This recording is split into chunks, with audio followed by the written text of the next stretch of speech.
Kamusta po kayo? Bago po ang lahat, first things first.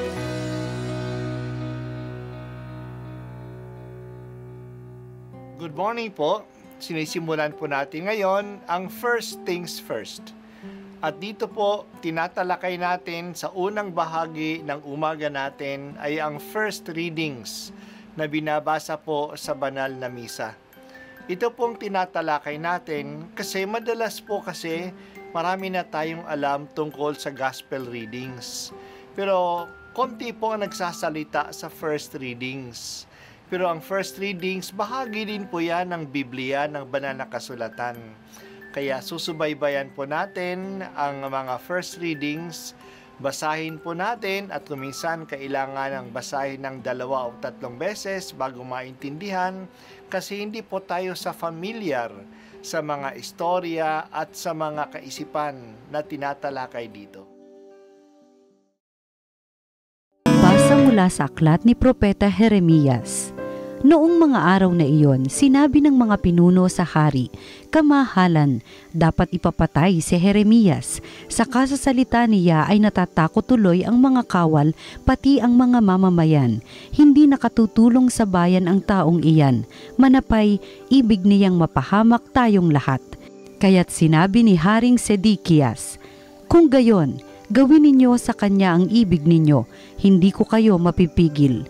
Dinakip nila si Jeremias at dinala sa may balon ni Prinsipe Malkias sa himpilan ng mga bantay. Matapos talian ng lubid, inihugos nila si Jeremias sa balon.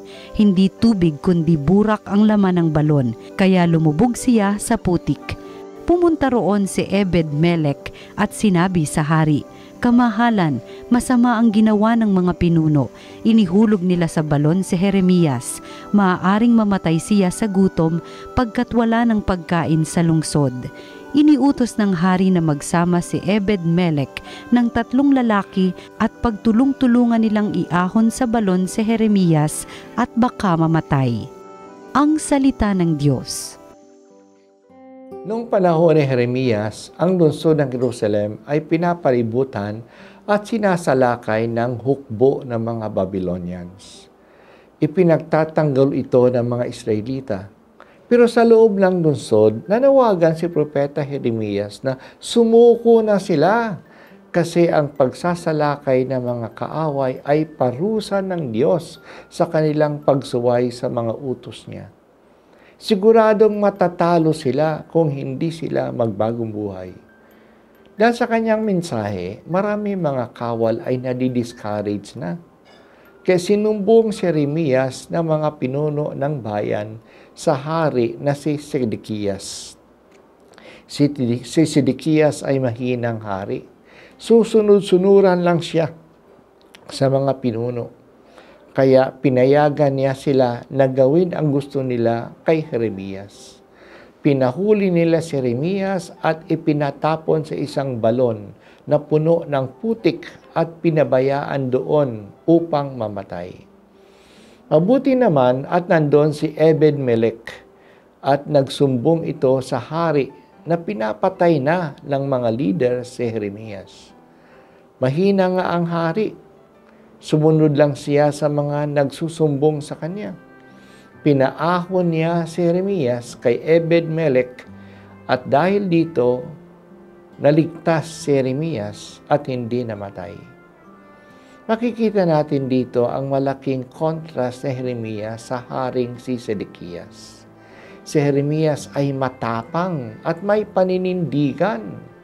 Ang hari ay sunod-sunuran lang. Siya ang klase ng pinuno na pinamumunuan ng iba.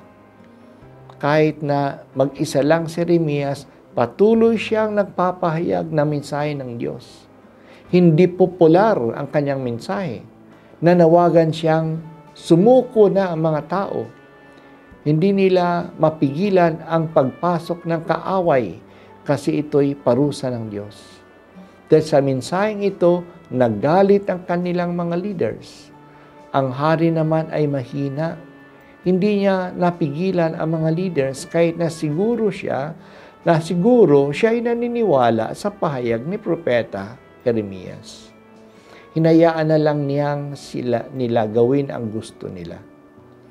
Hindi man niya inalam kung ano ang ginawa sa kanya. Kaya nung sinabi sa kanya ang ginawa kay Jeremias, maring ito'y mamatay sa balon, ipinaahon niya ito. Kaya hindi naman siya naniwala na dapat patayin ang propeta. Pero hindi naman niya pinatigil ang pag-uusig sa kanya. Si Haring Sedekias ay parang si Pilato na hindi naman naniniwala na may kasalanan si Jesus na dapat siya mamatay. Pero hindi niya napigilan ang balak ng mga punong saserdote at ng mga leaders ng mga Hudyo. Kaya pinayagan niyang ipako siya sa krus. May mga taong masama na sumusulong ng kasamaan. May mga tao namang walang paninindigan na hinahayaan na lang ang kasamaan.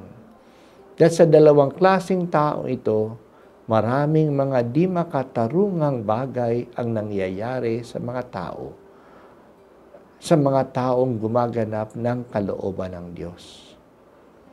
Sa panahon ng mga pagsubok, O Diyos, bigyan po ninyo ako ng tapang na manindigan para sa katotohanan at katarungan. Tanggalin mo po sa akin ang kaduwagan at ang kapakawalang kibo sa mga kasamaang nangyayari.